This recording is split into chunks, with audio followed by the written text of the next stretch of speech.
Damos inicio al capítulo 24 del curso bíblico Recorrido por las Sagradas Escrituras. Hoy iniciamos el recorrido por los 24 capítulos del segundo libro de Samuel. Esta es la continuación de los 31 capítulos del primer libro. Se dice que fueron escritos por el profeta Samuel, del que tomaron su nombre. Estos episodios contados en estos libros datan de los años 1070 a 975 a.C. aproximadamente, cuando comenzaron a gobernar los reyes al pueblo de Israel. Ya sabemos que esta no era la voluntad de Dios para este tiempo, pero la insistencia de los hebreos al querer imitar las naciones vecinas hizo que el Señor les complaciera, no antes sin decirle que esto les traería muchos sufrimientos y opresión, ya que Él pretendía instaurar en Israel un reinado eterno, justo y santo, en cabeza de Jesucristo, su Hijo, el Rey de Reyes y Señor de Señores. Pero ellos se adelantaron a los propósitos de Dios y rechazaron el gobierno de los jueces y los sacerdotes, siendo que estos no tenían la categoría de los reyes, ni tampoco podían mantenerse en gobierno por mucho tiempo, lo que impedía que hubiese corrupción.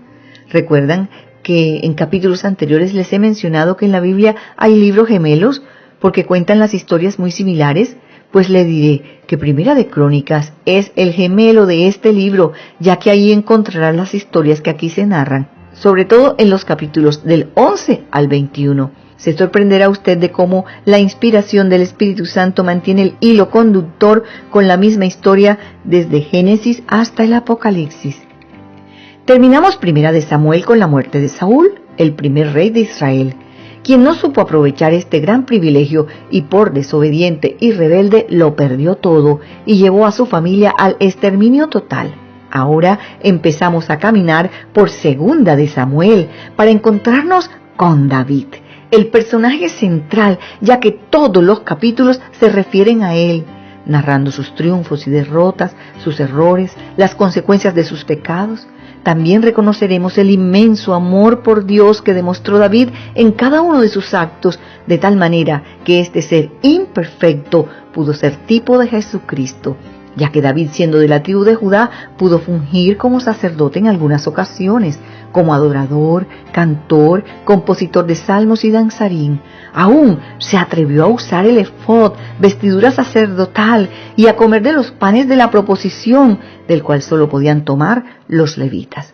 David fue entonces rey, profeta, sacerdote y pastor. Tal como Jesús, quien viniera del linaje de David y de la tribu de Judá, llegó a ser rey, profeta, pastor y sumo sacerdote por descendencia de Melquisedec, rey de Salem. Y para todos nosotros comprendiéramos hoy que a pesar de no ser de la raíz hebrea ni de la tribu levita, podemos ser, como dice la Escritura en Primera de Pedro 2:9, mas vosotros sois linaje escogido, real sacerdocio, nación santa, pueblo adquirido, para que anunciéis las virtudes de aquel que os llamó de las tinieblas a la luz admirable. Siempre me he preguntado cómo David pudo ser tan agradable a Dios, siendo que cometió tantos pecados. En el libro de Hechos, en el capítulo 3, en el verso 22, se nos dice: tras destituir a Saúl, les puso por rey a David, de quien dio este testimonio: he encontrado en David, hijo de Isaí, un hombre conforme a mi corazón. Él realizará todo lo que yo quiero.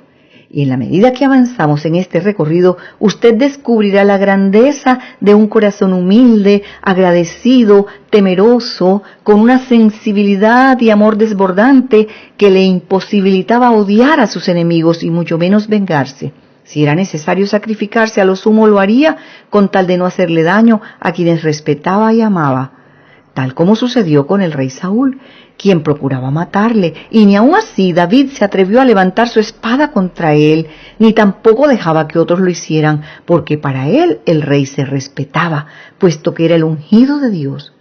Figúrense que cuando David se entera de que el rey Saúl y su hijo Jonatán, su gran amigo, han muerto en batalla, él sufre y llora desconsoladamente quien fuera su peor enemigo.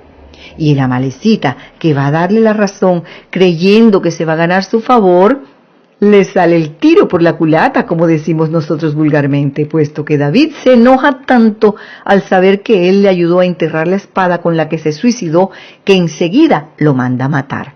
Leamos esta historia en 2 de Samuel, en el capítulo 1, en los versos 13 en adelante. David dijo a aquel joven que le había traído las nuevas: ¿de dónde eres tú?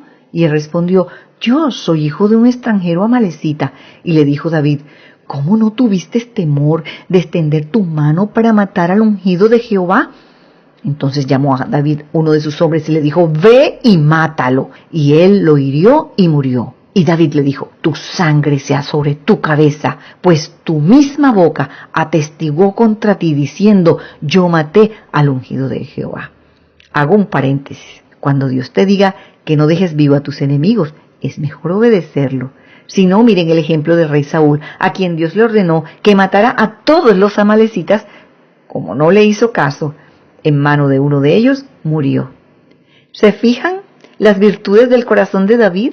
Cuando se enteró de que el rey había muerto, otro se hubiera alegrado, puesto que él sabía que una vez muerto Saúl, él sería el nuevo rey, y además iba a dejar de estar huyendo, pero su nobleza fue mayor y fue superior a sus intereses personales. Cualquiera pensaría ahora que él tenía el camino libre para que se cumpliera la profecía en la cual el profeta y sacerdote Samuel lo ungió para que llegara a ser rey, y no tendría ningún problema para ocupar su cargo. Pero no fue así. Muchas veces hay que luchar y arrebatar las bendiciones de Dios, así como le tocó al pueblo hebreo pelear para poseer la tierra prometida. Ahora le tocaba a David batallar para posicionarse como el rey de las 12 tribus de Israel. El gobierno monárquico era heredable, se traspasaba a la descendencia real. Por tal motivo, los pocos hijos que le quedaban a Saúl pretendían seguir gobernando. No sabiendo que ya Dios los había cortado, Is-Boset, hijo de Saúl, ayudado por el comandante de su padre, se toma el poder, divide a las tribus y gobierna durante 2 años, mientras que David es proclamado rey solo en Hebrón, donde gobernó por 7 años. Pero los planes de emancipación de los que estaban con la descendencia de Saúl fueron destruidos cuando murió Is-Boset. Pero miren lo que le aconteció a los que le dieron la noticia. Leamos en 2 de Samuel en el capítulo 4. Is-Boset dormía sobre su lecho en su cámara, y lo hirieron y lo mataron, y le cortaron la cabeza, y habiéndole tomado, caminaron toda la noche por el camino de Arabá, y trajeron la cabeza de Is-Boset a David en Hebrón, y dijeron al rey: he aquí la cabeza de Is-Boset, hijo de Saúl tu enemigo, que procuraba matar, y Jehová ha vengado hoy a mi señor el rey de Saúl y de su linaje. Y David respondió a Recab y a su hermano Baana, hijos de Rimón Beorotita, y les dijo: vive Jehová, que ha redimido mi alma de toda angustia, que cuando uno me dio nuevas diciendo: he aquí Saúl ha muerto, imaginándose que traía buenas nuevas, yo lo prendí y le maté en Siclag en pago de las nuevas. ¿Cuánto más a los malos hombres que mataron a un hombre justo en su casa y sobre su cama? Ahora pues, ¿no he de demandar yo su sangre de vuestras manos y quitaros de la tierra? Entonces David ordenó a sus servidores, y ellos los mataron, y les cortaron las manos y los pies, y los colgaron sobre el estanque de Hebrón. Luego tomaron la cabeza de Is-Boset y la enterraron en el sepulcro de Abner en Hebrón. Una vez más vemos que David tenía un corazón justo, que no se ensañaba sobre sus enemigos, ni permitía que hicieran escarnio sobre ellos. Espere en el siguiente capítulo la narración de todos los hechos del rey David.